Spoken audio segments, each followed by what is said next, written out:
Hello friends, welcome back to my YouTube channel. तो हमने पिछले यूट्यूब वीडियो में देखे थे गुजरात बोर्ड के क्लास 12th के एसपीसीसी पार्ट के एसपीसीसी सब्जेक्ट के सीसी पार्ट के चैप्टर 1 के एमसीक्यूज। देखिए फ्रेंड्स, एसपी पार्ट के एमसीक्यूज में ऑलरेडी कवर कर चुका हूँ। आज हम देखने वाले हैं सीसी के चैप्टर 2 के एमसीक्यूज। चैप्टर 1 मैंने प्रीवियसली कवर किया है, आप चाहे तो मैं चैनल पर जाकर देख सकते हैं। अब हम स्टार्ट करने वाले हैं चैप्टर 2। तो फ्रेंड्स चलिए बिना देरी किए शुरुआत करते हैं। क्वेश्चन है, when a trader has to launch a complaint regarding sales tax, to which department of the government does he have to correspondence? कि अगर किसी ट्रेडर को कंप्लेंट लॉन्च करनी है सेल्स टैक्स के रिगार्डिंग, तो उसे गवर्नमेंट के किस डिपार्टमेंट में जाके कंप्लेंट रजिस्टर करनी चाहिए। सिंपल, हमें उस डिपार्टमेंट का नाम बताना है इस क्वेश्चन में। चलिए ऑप्शंस देख लेते हैं। जिसमें मेन इंपॉर्टेंट है सेल्स टैक्स, तो उसको सेल्स टैक्स के रिगार्डिंग कंप्लेंट रजिस्टर करनी है। ऑप्शन है telephone, option B income tax, option C custom या ऑप्शन डी सेल्स टैक्स। तो फ्रेंड्स ऑब्वियस सी बात है, उसको अगर सेल्स टैक्स के बारे में कंप्लेंट रजिस्टर करनी है तो सेल्स टैक्स डिपार्टमेंट में ही जाएगा। तो इसका आंसर हो जाएगा option D sales tax department. I hope आपको क्लियर है। चलिए बढ़ते हैं अगले क्वेश्चन की तरफ। अगला क्वेश्चन है, fire brigade service is called which of the following services. कि फायर ब्रिगेड सर्विस किस तरीके की, किस टाइप की सर्विस है। और ये क्वेश्चन फ्रेंड्स इंपॉर्टेंट है, पीवाईक्यू है। ये देखिए मार्च 2022 और जुलाई 2022 में पूछा गया क्वेश्चन है। इसमें ऑप्शंस देख लेते हैं। ऑप्शन है प्राइवेट, गवर्नमेंट, पब्लिक या सेमी गवर्नमेंट। तो इसका आंसर हो जाएगा पब्लिक। फ्रेंड्स हमें पता है कि फायर ब्रिगेड की जो सर्विस है वो भी अभी पूरी तरीके से 100% गवर्नमेंट के अंडर में आती है, और गवर्नमेंट के अंडर में ये सर्विस आती है, इसलिए पब्लिक सर्विस हो जाएगी। तो इसका आंसर हो जाएगा ऑप्शन बी पब्लिक। फ्रेंड्स ध्यान रखिएगा, ये काफ़ी इंपॉर्टेंट क्वेश्चन है। हो सकता है फायर ब्रिगेड को रिप्लेस करके किसी और गवर्नमेंट सर्विस का नाम यूज कर ले, just to twist the question in the boards. तो ध्यान रखिएगा। आई होप आपको क्लियर है। चलिए बढ़ते हैं अगले क्वेश्चन की तरफ। अगला क्वेश्चन है, with which institution of local government is correspondence carried out to obtain the service of पक्का रोड between two villages। कि अगर हमें दो गांवों के बीच में पक्का रोड चाहिए फॉर सपोज, या इसकी ये पक्का रोड वगैरह का जो भी काम है ये किसके अंडर में आता है, कि लोकल गवर्नमेंट के किस इंस्टीट्यूशन के अंडर में आता है अगर दो विलेजेस, दो गाँव की बात है तो। फ्रेंड्स ये भी इंपॉर्टेंट क्वेश्चन है, जुलाई 2022 में पूछा गया बोर्ड का आईएमपी क्वेश्चन है। इसका आंसर हो जाएगा ग्राम पंचायत। देखिए अगर डिस्ट्रिक्ट होता या अर्बन एरियाज होते तो म्यूनिसिपालिटी आता, लेकिन ये विलेजेस हैं तो ये हट जाएगा। सब डिस्ट्रिक्ट पंचायत भी नहीं हो सकती, और सेंट्रल गवर्नमेंट का रोड वगैरह का काम सेंट्रल गवर्नमेंट के अंडर नहीं आता। तो इसका आंसर हो जाएगा option A gram panchayat. I hope आपको क्लियर है। चलिए बढ़ते हैं अगले क्वेश्चन की तरफ। अगला क्वेश्चन है, with which organization is correspondence carried out to get adequate water supply in big cities। कि वाटर सप्लाई के रिगार्डिंग अगर हमें करस्पॉन्डेंस करना है तो किसके साथ बातचीत करें, किसके साथ हमें कन्वर्सेट करना पड़ेगा वाटर सप्लाई की प्रॉब्लम के रिगार्डिंग। और फ्रेंड्स ये पूरे चैप्टर का one of the most time के क्वेश्चन है, नोट डाउन कर लीजिएगा। देखिए मार्च 20, 23, 24 में पूछा गया क्वेश्चन है, मई 21 एंड जुलाई 22। इतनी बार रिपीट किया हुआ एक इम्पॉर्टेंट क्वेश्चन है ये। हो सकता है यहाँ पे वाटर सप्लाई को हटा के कोई और डिपार्टमेंट या किसी और चीज़ के बारे में लिख दे जो कि गवर्नमेंट के अंडर ही आती है, वो ध्यान रखिएगा। इसके ऑप्शंस है स्टेट गवर्नमेंट, ग्राम पंचायत, सेंट्रल गवर्नमेंट या म्यूनिसिपल कॉर्पोरेशन। तो देखिए वाटर सप्लाई वगैरह का डिपार्टमेंट ना तो स्टेट गवर्नमेंट देखती है, ना ग्राम पंचायत और ना ही सेंट्रल गवर्नमेंट। उनका ये काम नहीं है, ये काम होता है म्यूनिसिपल कॉर्पोरेशन का। हमने भी देखा होगा फ्रेंड्स, जैसे लिखा होता है कई बार, जैसे एएमसी हो गया, अहमदाबाद म्यूनिसिपल कॉर्पोरेशन, या दूसरी सिटीज़ में भी उनके एमसी लिख के मतलब बता देते हैं भाई XYZ प्लेस म्यूनिसिपल कॉर्पोरेशन। तो ये वाटर सप्लाई का पूरा काम जो है म्यूनिसिपल कॉर्पोरेशन के अंडर में आता है। तो इसका आंसर हो जाएगा option B. Friends most important question है, ध्यान रखिएगा बोर्ड्स के लिए। आई होप आपको क्लियर है। चलिए बढ़ते हैं अगले क्वेश्चन की तरफ।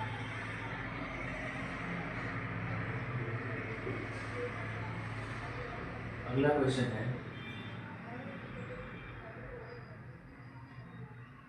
besides asking for information from the post and telegraph department, for which other purpose are letters written to them।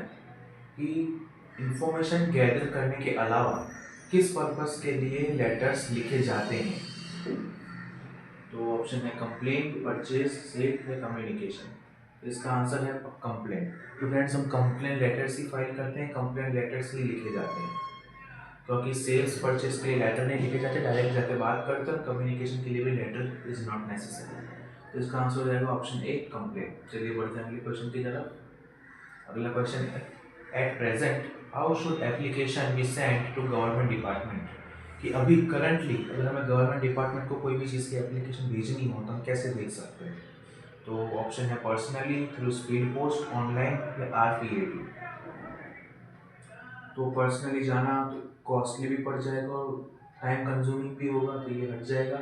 Speed post, हाँ, जब तक ऑनलाइन डिजिटलाइजेशन नहीं अप्लाई हुआ था तब तक स्पीड पोस्ट के थ्रू जाता था, बट डिजिटलाइजेशन आने के बाद ये भी हट गया। RPAD भी नहीं है, इसका आंसर हो जाएगा ऑप्शन सी ऑनलाइन। अगर आपको कोई दिक्कत वगैरह हो, कुछ भी इशू हो, तो गवर्नमेंट के कई सारे पोर्टल्स होते हैं पर्टिकुलर चीज़ के, आप वहाँ जाके चाहें तो कंप्लेंट रजिस्टर कर सकते हैं या एप्लीकेशन रजिस्ट्रेशन कर सकते हैं। तो इसका आंसर हो जाएगा ऑप्शन सी, वो भी घर बैठे कर सकते हैं और ये ऑनलाइन होगा। तो इसका आंसर हो जाएगा ऑप्शन सी ऑनलाइन। अगला क्वेश्चन है विच of the following provides public services in villages and towns. कि टाउन्स और विलेजेस में पब्लिक सर्विसेज कौन प्रोवाइड करता है। ऑप्शन है NGO, local body, post and telegraph department या बैंक। पब्लिक सर्विसेज प्रोवाइड करने का काम ना NGO का है ना बैंक का है, ये दोनों ऑप्शंस तो इजीली कैंसिल हो जाएंगे। तो आंसर है लोकल बॉडी या पोस्ट एंड टेलीग्राफ। तो पोस्ट एंड टेलीग्राफ में खाली पोस्ट भेजना, पोस्ट आना, उसी का काम होता है और सारे पब्लिक सर्विसेज इसके अंडर में नहीं आते, तो ये भी कट हो जाएगा। इसका आंसर हो जाएगा ऑप्शन बी लोकल बॉडी। बाकी जो भी लोकल बॉडी होगी उसके तो पब्लिक सर्विसेज की लेन देन होगी। तो इसका आंसर हो जाएगा option B local body. I hope आपको क्लियर है। चलिए बढ़ते हैं अगले क्वेश्चन की तरफ। अगला क्वेश्चन है what help does the central government provide to local bodies. कि किस तरीके की हेल्प जो है सेंट्रल गवर्नमेंट लोकल बॉडीज को प्रोवाइड करती है, किस तरीके की हेल्प प्रोवाइड करती है। ऑप्शन है employees, option B management, option C financial या ऑप्शन डी टेक्निक। तो सेंट्रल गवर्नमेंट जो है लोकल बॉडीज को एम्प्लॉयज को तो हेल्प कर नहीं सकती, मैनेजमेंट में भी वो हेल्प नहीं कर सकती क्योंकि वो सेंट्रल गवर्नमेंट सेंटर में बैठ के कैसे लोकल बॉडी को मैनेज कर पाएगी, तो ये भी बन जाएगा। टेक्निकल भी नहीं कर सकती, इसका आंसर हो जाएगा ऑप्शन सी फाइनेंशियल। हाँ, वो पैसे वगैरह भेज सकती है, फाइनेंशियली हेल्प कर सकती है और उनको गाइडलाइन दे सकती है कि ऐसे ऐसे काम हो सकता है, बाकी तीन पॉसिबल नहीं है। तो इसका आंसर हो जाएगा option C financial. I hope आपको क्लियर है। चलिए बढ़ते हैं अगले क्वेश्चन की तरफ। अगला क्वेश्चन है how do local bodies work. Local bodies काम कैसे करती है। तो ऑप्शन है according to rules of RBI, according to government rules या रूल्स ऑफ एडा या UN। लोकल बॉडीज को है ना तो एडा के पास एडा के रूल्स फॉलो करने की नीड है, ना ही UN होगी, एकदम सबको पता है। तो ये दो ऑप्शंस तो कट हो जाएंगे। अब बचा है RBI और गवर्नमेंट रूल्स। देखिए फ्रेंड्स, सारी लोकल बॉडी जरूरी नहीं है कि बैंक ही हो, कई सारी होती है, लेकिन RBI के रूल्स सिर्फ बैंक को फॉलो करने पड़ते हैं, सारी लोकल बॉडीज पे एप्लीकेबल नहीं होते हैं। तो ये ऑप्शन भी कट हो जाएगा। इसका आंसर हो जाएगा option B according to government rules. I hope आपको क्लियर है। चलिए बढ़ते हैं अगले क्वेश्चन की तरफ। अगला क्वेश्चन है question number 10 which of the following services is provided by the local body. Local body के द्वारा कौन सी सर्विसेज प्रोवाइड की जाती है। ऑप्शन है post and Telegram, telephone, railway या वाटर सप्लाई। इसका आंसर हो जाएगा ऑप्शन सी वाटर सप्लाई। चलिए बढ़ते हैं अगले क्वेश्चन की तरफ। अगला क्वेश्चन है विच of the following is not included in the local body. इनमें से लोकल बॉडी में कौन सी चीज़ इंक्लूडेड नहीं है, वो लोकल बॉडी नहीं है। तो तालुका पंचायत में लोकल बॉडी है, ये कैंसिल हो जाएगा। म्यूनिसिपालिटी भी लोकल बॉडी है, ये भी कैंसिल हो जाएगा। ग्राम पंचायत भी लोकल बॉडी है, ये भी कैंसिल हो जाएगा। इसका आंसर हो जाएगा सेंट्रल गवर्नमेंट। सेंट्रल गवर्नमेंट कोई लोकल बॉडी नहीं है, वो मेन बॉडी है, मेन हेड बोल सकते हैं, तो वो लोकल बॉडी में नहीं आता है। तो इसका आंसर हो जाएगा ऑप्शन डी सेंट्रल गवर्नमेंट। आई होप आपको क्लियर होगा। चलिए बढ़ते हैं अगले क्वेश्चन की तरफ। अगला क्वेश्चन है question number 12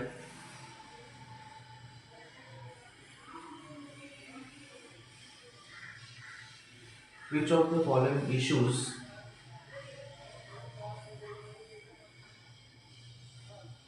Which of the following issues is birth certificate? Birth certificate के रिगार्डिंग जो इशू है वो किसका इशू है? तो ऑप्शंस है, option A central government, option B state government, option C municipality या ऑप्शन डी एनजीओ। तो बर्थ सर्टिफिकेट वगैरह का जो भी काम है म्यूनिसिपैलिटी ही देखती है, जो डिस्ट्रिक्ट वाइज बनाई हुई होती है, एरिया वाइज तो म्यूनिसिपैलिटी बनाई होती है वही देखती है। इसमें ना सेंट्रल गवर्नमेंट का कोई रोल होता है ना स्टेट गवर्नमेंट का, ना एनजीओ का बर्थ सर्टिफिकेट से कोई लेना देना नहीं है। तो ये वेट हो जाएगा। आंसर है ऑप्शन सी म्यूनिसिपैलिटी। चलिए बढ़ते हैं अगले क्वेश्चन की तरफ। अगला क्वेश्चन है विच of the following departments provides services at the time of natural calamities. कि नेचुरल कैलामिटीज के टाइम पे कौन सा डिपार्टमेंट जो है सर्विसेज प्रोवाइड करता है गवर्नमेंट का। तो ऑप्शन देख लेते हैं। पोस्ट एंड टेलीग्राफ, इसका नेचुरल कैलामिटी से कोई लेना देना नहीं है तो ये हट जाएगा। इनकम टैक्स, तो इनकम टैक्स का भी नेचुरल कैलामिटी से कोई लेना देना नहीं है, उसका फाइनेंशियल वगैरह फाइनेंस से रिलेशन है, इनकम से फाइनेंस से, तो ये भी हट जाएगा। तो ऑप्शन ए और बी दोनों कैंसिल हो जाएंगे। अब देखें option C, fire brigade can be the answer, और ऑप्शन डी है रोड एंड बिल्डिंग। जो नेचुरल कैलामिटी का रोड एंड बिल्डिंग डिपार्टमेंट से भी कोई रिलेशन नहीं है, वो अलग चीज़ हो गई नेचुरल कैलामिटी, और रोड डिपार्टमेंट अलग चीज़ हो गई, तो ये भी हट जाएगा। इसका आंसर हो जाएगा option C fire brigade. I hope आपको क्लियर है। जैसे फायर ब्रिगेड में कभी फायर आग लग गई है, कभी फ्लड वगैरह भी आ गया, तो फायर ब्रिगेड की गाड़ियाँ आती है हेल्प करने के लिए, लोगों को बचाने के लिए, तो इसका आंसर हो जाएगा फायर ब्रिगेड। आई होप आपको क्लियर है। चलिए बढ़ते हैं अगले क्वेश्चन की तरफ।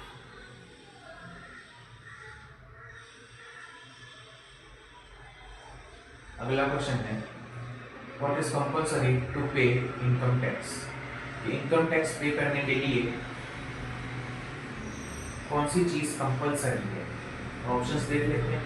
ऑप्शंस है PAN card, smart card, ATM card या SIM card. Friends smart card की तो किसका स्मार्ट कार्ड, तो ये भी नॉनसेंस है। सिम कार्ड तो कैसे हो सकता, इनकम टैक्स का सिम कार्ड से कोई लेना देना ही नहीं है। एटीएम कार्ड का बैंक से लेना देना है, टैक्स से नहीं है, तो ये भी हट जाएगा। इसका आंसर हो जाएगा ऑप्शन ए पैन कार्ड।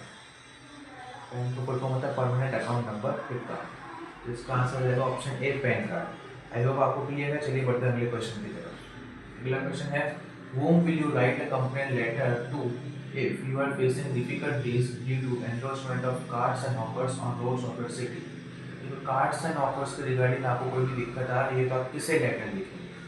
तो ऑप्शन है central government, state government, municipality या डिस्ट्रिक्ट पंचायत। तो डिस्ट्रिक्ट पंचायत को लेटर नहीं लिखा जा सकता, ये इसके अंडर में नहीं आता है ये, और ना ही सेंट्रल गवर्नमेंट के अंडर में आता है, तो ये हट जाएगा। और ये स्टेट के रिगार्डिंग मैटर नहीं है, ये अपनी छोटी सी जगह के रिगार्डिंग मैटर है, तो ये स्टेट गवर्नमेंट की पाँच भी आंसर है। इसका आंसर हो जाएगा म्यूनिसिपैलिटी। उस एरिया में जो भी म्यूनिसिपैलिटी ऑफिस हो, कॉर्पोरेशन का ऑफिस हो, वहाँ पे जाके इसकी कंप्लेंट लिखाई जा सकती है, और कंप्लेंट वैलिड भी होनी चाहिए। तो इसका ये लोकल काम है, इसलिए लोकल बॉडी काम करेगी, इसका आंसर हो जाएगा म्यूनिसिपैलिटी। फ्रेंड्स ये काफ़ी इंपॉर्टेंट क्वेश्चन है, मार्च 2018 में पूछा था पीवाईक्यू में। हो सकता है कार्ड्स और ऑफर्स को रिप्लेस करके कुछ और ऐसा वर्ड रखते हैं बोर्ड्स में जो आता है म्यूनिसिपैलिटी के अंदर ही हो, मतलब इसके लिए आपका ध्यान रखिए। इसका आंसर जाएगा ऑप्शन सी म्यूनिसिपैलिटी। अगर आपको याद हो फ्रेंड्स तो इस चैप्टर में एक लेटर भी ऐसा आया है जिसमें कार्ड्स एंड ऑफर्स के बारे में लेटर लिखने का जिक्र किया गया है, तो इस समय पता चलता है उसमें अगर आप 2 में एड्रेस देखें तो म्यूनिसिपैलिटी का एड्रेस लिखा होगा, तो इससे हमें कंफर्म हो जाता है कि इसका आंसर होगा option C municipality. I hope आपको क्लियर है। चलिए बढ़ते हैं अगले क्वेश्चन की तरफ। अगला question and the last question of the chapter is whose permission should the traders take to get the license of export। अगर हमारा एक्सपोर्ट वगैरह का बिजनेस है इंडिया में, तो हमें किसकी परमिशन लेनी चाहिए अगर हमें वो लाइसेंस गेट करना हो तो? फ्रेंड्स ये भी काफ़ी इंपॉर्टेंट क्वेश्चन है। देखिए यहाँ पे लिखा हुआ है मार्च 2018 में पूछा गया पीवाईक्यू में। तो government of India, state government, municipal corporation या फॉरेन गवर्नमेंट, तो इसका आंसर हो जाएगा गवर्नमेंट ऑफ इंडिया। तो फॉरेन गवर्नमेंट से परमिशन लेने की नीड नहीं होती, स्टेट गवर्नमेंट से भी नहीं होती, क्योंकि एक्सपोर्ट वगैरह पूरा इंडिया से होता है, नॉट फ्रॉम पर्टिकुलर स्टेट, वो पूरे इंडिया के मैटर में आ सकता है। और म्यूनिसिपल कॉर्पोरेशन का इम्पोर्ट एक्सपोर्ट से बिजनेस से कोई लेना देना नहीं है। तो इसका आंसर हो जाएगा option A, government of India. Friends काफ़ी इंपॉर्टेंट क्वेश्चन है, देखिए 2018 मार्च में पूछा गया PYQ में, तो आई होप आपको क्लियर होगा। तो फ्रेंड्स आज हमने देखे most important questions of CC part class 12 GACV chapter 2 which is correspondence with government departments, public service and local organisations. इसके हमने कुछ इंपॉर्टेंट क्वेश्चंस देखे जिसमें कौन सी अथॉरिटी, कौन सी चीज़ कौन सी लोकल बॉडीज़ के अंदर आती है, कौन सी गवर्नमेंट के अंडर में आती है, ये सब हमने देखा और सीखा। तो फ्रेंड्स आई होप आपको आज का सेशन अच्छा लगा होगा और आपको सारे क्वेश्चंस क्लियर होंगे। अगर आपको कोई भी डाउट हो तो आप मुझसे फ्रीली कमेंट सेक्शन में पूछ सकते हैं। I will try to answer it. तो मिलते हैं अगले वीडियो में अगले चैप्टर के साथ। Till then goodbye, keep learning, keep watching, have a good day, thank you.